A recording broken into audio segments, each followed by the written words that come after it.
So, my last video po is yung papaano makokoping ang ganitong anxiety attack. So, number one po is yung practice breathing exercise or mag-online yoga class ka. Kung afford mo naman na yoga class, pwede. And kung hindi mo naman afford, sa YouTube channel, marami pong yoga na mag bibili ka lang or maglalatag ka lang ng ng tawag nito ng isang towel, tapos uupo ka, tapos makikinig ka kung anong gagawin. So, yun ang number one na coping mechanism sa anxiety attack. And yung breathing exercise naman, hindi lahat po ng tao is na agad-agad na may attach mo sa yung sarili, kasi even myself also, hindi talaga siya naging madalian sa akin. Mahirap po siya, pero like what I said, like practice makes perfect. So kailangan talaga na mag-practice ka talaga, hindi lang sa may anxiety attack ka, but daily life, daily routine mo talaga, dapat gawin mo yan na araw-araw para maging magandang gawain. At malaking benefits, guys, yung breathing exercise, yung deep breathing exercise. Malaki talaga siyang tulong. And also yung yoga din, malaki din yung tulong, nakakatulong din ito sa inner peace mo na ma-relax ka, lalo na pag sa stressful lives mo, like sa stressful na trabaho mo, like also the same with me as a chef cook. Very stressful talaga siya. Tas also sa public transportation, it's also very stressful. Like also last week, no, yesterday, Friday, sobrang hirap talaga, guys, kasi punuan, kasi mayroon na naman protest about sa mga bus driver. So as in talaga kulang yung bus na mamasada. So as in talaga siksikan talaga, guys. So as a person that na mayroong panic attack, kasi ako, I already used to it for 9 years, almost 9 years, kasi yung anak ko is 9 years old na siya this coming December. So for 9 years, guys, na pakikipagsapalaran sa aking panic attack. Before is panic disorder, but na-treat na yung disorder. So of course, panic attack, hindi ko talaga yan matatanggal sa aking pagiging isang tao. It is really connected. Kasi yung anxiety at panic attack, same lang sila. Nagkakaparehas. Hindi sila nagkakalayo. But yung hindi talaga maganda is yung disorder. So yung importante, like what I said sa pangalawa kong video about anxiety disorder, kailangan talaga na matreat yung disorder mo. And also sa pagiging sa isang taong may panic attack, ay hindi ko yun ikinahihiya. And yung ginagawa ko lang, I just relax, I just listening music, yun talaga yung pinaka ko talaga na, and then I always have this positive ways talaga na okay, hindi siya malayo sa stasyon, so just have to stick with it. And nakikipag-usap din ako sa mga passenger. And even if they're Belgian, guys, nakikipag-usap ako sa lingwahe din nila. And it makes me relax. And hindi ko talaga na nasa na ako, nasa tawag nito, nasa stasyon na ako. So, ganun lang, na parang ang bilis ng oras kapag may kausap ka. It doesn't matter kung foreigner ka. It doesn't matter if you speak English, if you speak Dutch. As long as you understand each other. That's the most important, na nakakapag-relax ka talaga. Huwag i-isolate ang sarili sa loob ng bahay.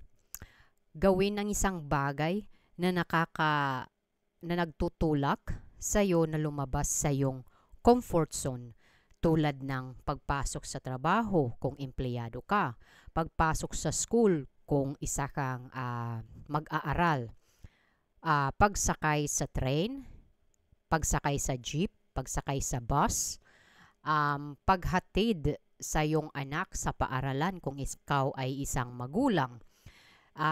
Sa umpisa mahirap, pero kung gagawin mo ito araw-araw, malalaman mo na lang na mahusay palang paraan upang ma-overcome ang iyong anxiety or panic attack.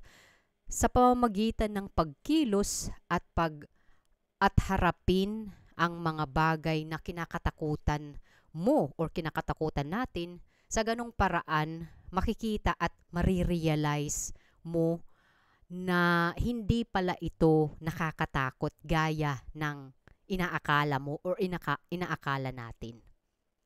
At ito po yung bonus po, ang pagjo-journal ay isang mahusay na tool or coping mechanism. Nakakatulong ito na makamit, matuklasan at kumonekta sa iyong sarili na mas malalim na antas. Ang journaling ay nakaka-therapeutic.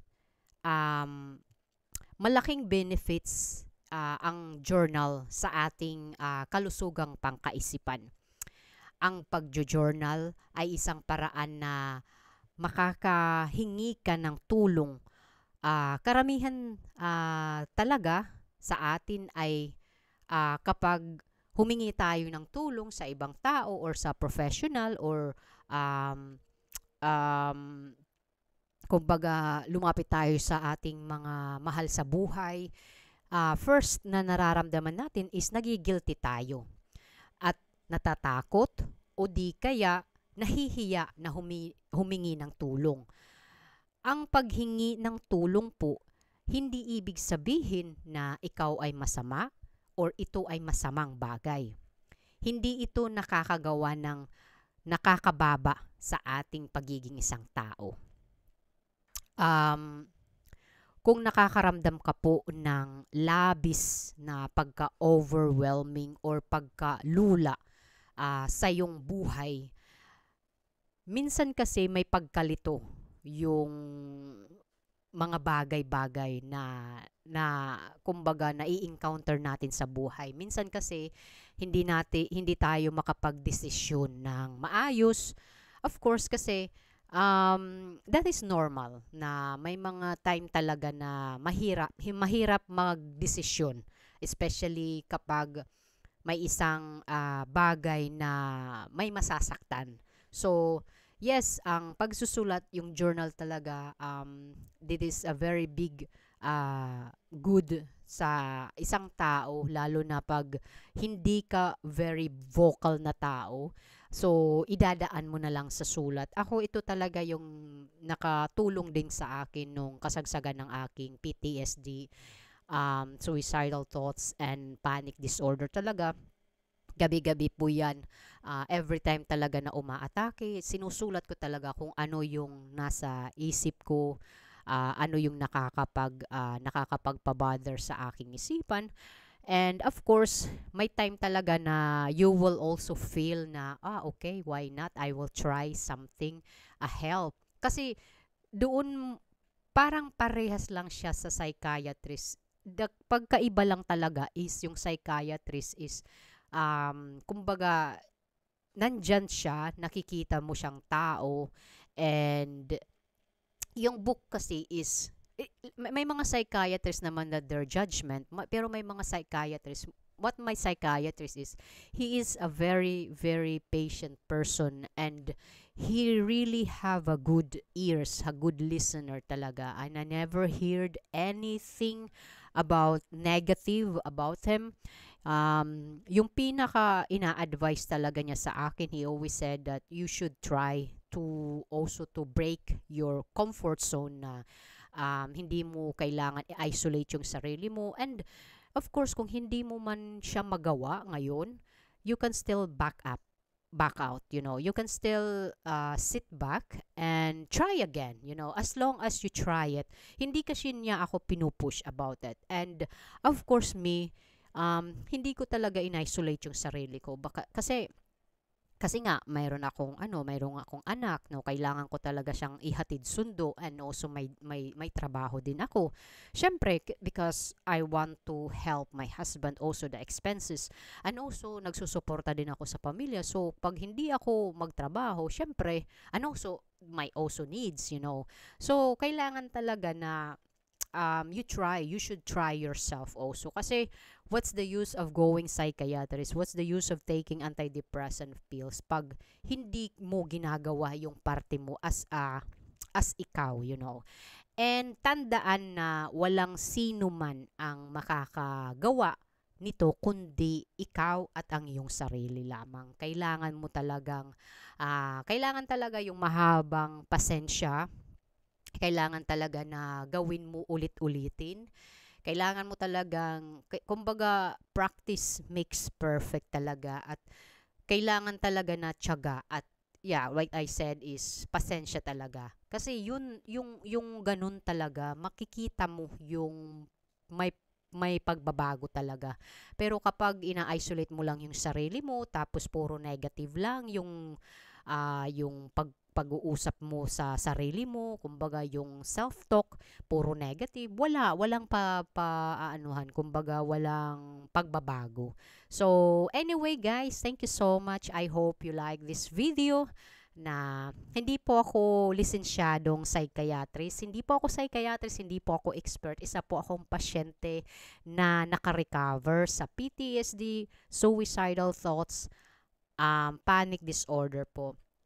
Na-treat yung disorder, mayroon pa rin akong panic attack, hindi ko yun matatanggal sa aking pagiging isang tao kasi kumbaga nakakonect na talaga yun since pinanganak ako dito sa mundo, nandyan na talaga yung anxiety or panic attack. So, nasa tao lang talaga kung papaano natin ito, kumbaga i-overcome or papaano natin kumbaga ma mako-connect. Kumbaga, kung paano natin ito magiging isang um, kaibigan. Hindi naman to the point na gagawin mo siyang best friend. May mga time talaga na yung kaibigan dumadating, umaalis, dumadating, umaalis. Kumbaga may nakikilala kang mga tao, and those people na nakikilala mo is mayroon kang nakukuhang aral. The same also sa anxiety or panic attack. Mayroon kang malaking nakukuhang aral. Hindi lang puro negative. Kasi depende lang kung paano mo ito nai-interpret into negative. Pero ang totoo kasi yung anxiety attack or panic attack, they give you kumbaga yung totoong realidad ng buhay, at they give you that hindi puro happy, hindi puro maganda yung nangyayari. Mayroon ding hindi maganda, mayroon din iyakan, sadness, kasi it's normal para sa ating mga tao. Kasi nararamdaman natin yun kasi tao tayo. Pag hindi mo yun maramdaman, ibig sabihin wala ka ng buhay, wala ka ng pakiramdam. Yun. And also sa mga tao, also na mga autism, hindi sila nakakaramdam ng gaya sa atin. Pero nakakaramdam din sila ng pagka-anxious, hindi lang nila liwanag. So anyway guys, thank you so much. Thank you for watching this video, and thank you for supporting my video.